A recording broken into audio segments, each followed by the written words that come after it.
Hey folks, Lionel here with Cowboy Boots, Hats, and Western Life Enthusiasts. So we got a tack review today, and it's going to be on a headstall from Professional Choice, and this is part of their collection series. This is item number 3P4002N, and it's a rawhide headstall. So let's go ahead and get into it.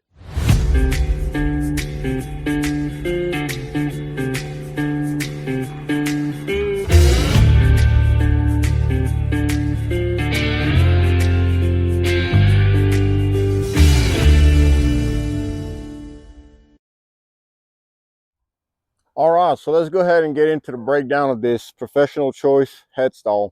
So this is a brow band headstall, and basically it's a rawhide headstall. One of the things I liked about it was the leather quality. It does have a good quality leather, but it's actually not all that supple. It's pretty stiff leather. It's just very nice and thick, so I'm sure it'll be durable as far as the leather goes. Then on the brow band part of it, you got a bunch of beads and then some weaving right here, a little turquoise and nylon weaving.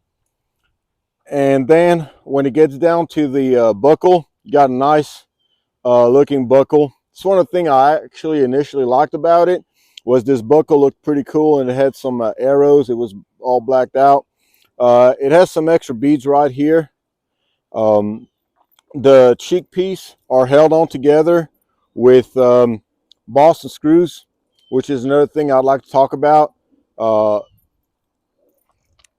And basically you have your chin strap right here, and that's right about it. The actual bit part, it hangs on with a leather piece that's traditionally done, and that's really right about it. All right, so here's my conclusion on this headstall. So I've been using it for a couple of weeks, and I'm actually fixing to return it, and I'll tell y'all why.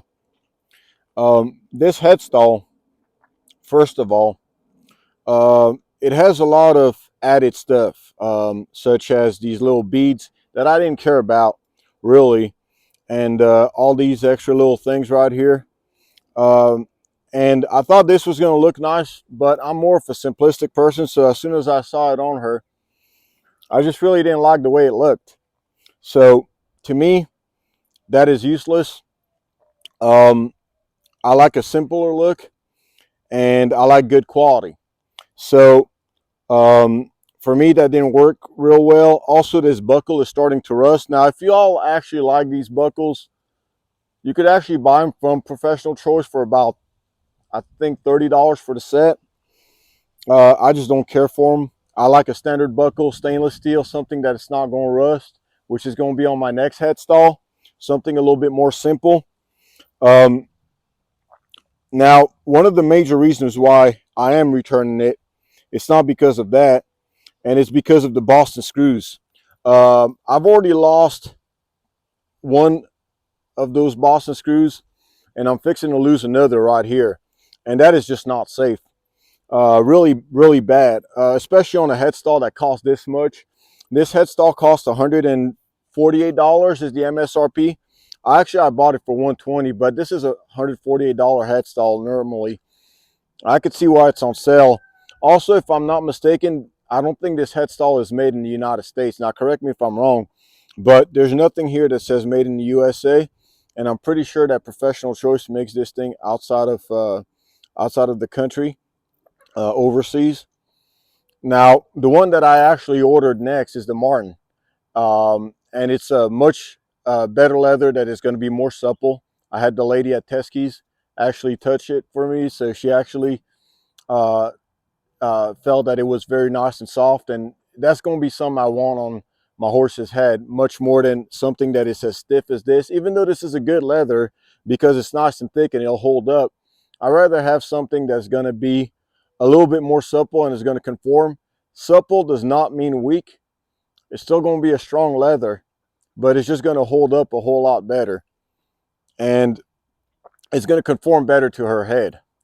Just like this will actually hold up, but it's not going to conform. It was really hard on her mane to actually get it around her mane, where the supple one is going to be able to come up a little bit more, have a little bit more stretch. So I think that's why they hold up a little bit better. Now, I did mislead you a bit.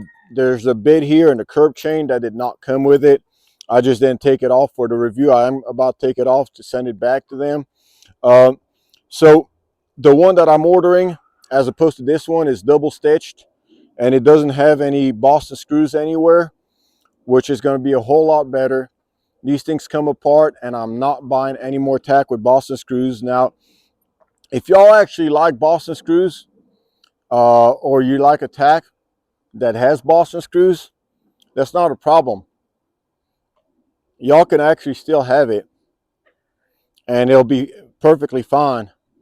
The thing with Boston screws is if it's going to be in a fixed area, you're going to want to actually put a little bit of thread lock on there and tighten it up to wherever it needs to be to actually be able to move, because the thread lock at that point is going to hold it together like a rivet. So I like riveted products better, but if y'all actually have Boston screws on your tack and you like it, that's how you got to do it. Now, if it's on a place like, let's say it's on this bit hold right here, and the only thing holding it together is the Boston screw, that's not going to work out. It's always going to come apart and everything, and y'all can actually put Loctite on there because it's going to mess with it. So for that reason, I'd rather not have that. But for me, $150 to spend on this, where Martin, which is the next one I'm going to have, and I'm going to make a review on it, sell something much more simplistic for only $100, and it's just good quality leather, and that's all you're getting. That's a whole lot better. Now, I did mention in my Tough One review, where it was a really cheap breast collar, that y'all could actually spend too little and get something that's really bad quality, but I also said that you could actually spend way too much and get something that is as equal quality of something that is good, or worse, just because it has some extra bells and whistles that y'all might not need. Now, don't get me wrong. If y'all like the bells and whistles, there's nothing wrong with that. Just buy something that's actually good quality, but this is definitely not good quality right here. One of the YouTubers that I follow is Dwayne from Dry Creek Wrangler School, and he always has this saying that says, be logical, be reasonable. And that makes a whole lot of sense, because this, with all the extra stuff on there, it's not being logical. It's just wanting an extra, bits of stuff, but it's not as well made. And when you're comparing it to something that's going to be, in my opinion, a better quality product, that's not going to have the extra bells and whistles, it's going to be $100. Still not a cheap headstall, but something of quality. That's right where I want to be. Now, if y'all actually like something with more bells and whistles, just buy a good one. Make sure that it doesn't have Boston screws. Make sure that it has the same things as the one that I'm actually going to be getting, that is going to hold up and is going to have the bells and whistles too. And maybe, if y'all like these buckles, make sure that they're stainless steel and not something that's just going to corrode. So that is the review that I have on this. Now, also another thing, at $150, it should really be made in the United States, I think. That shouldn't be something that is spared on, especially on an equine product. Those things are made in the USA when you're talking about one that's coming from Martin. But in this professional choice, I don't think it's made in the United States. And at $150, providing such an item that is not made here in the United States, I don't think it's a very good purchase. So that is all I have for y'all today. Hope you liked this video. I hope it helped you out. If it did, please let me know. And thank you so much for subscribing to the channel. If you haven't, please subscribe, and we'll see you on the next one.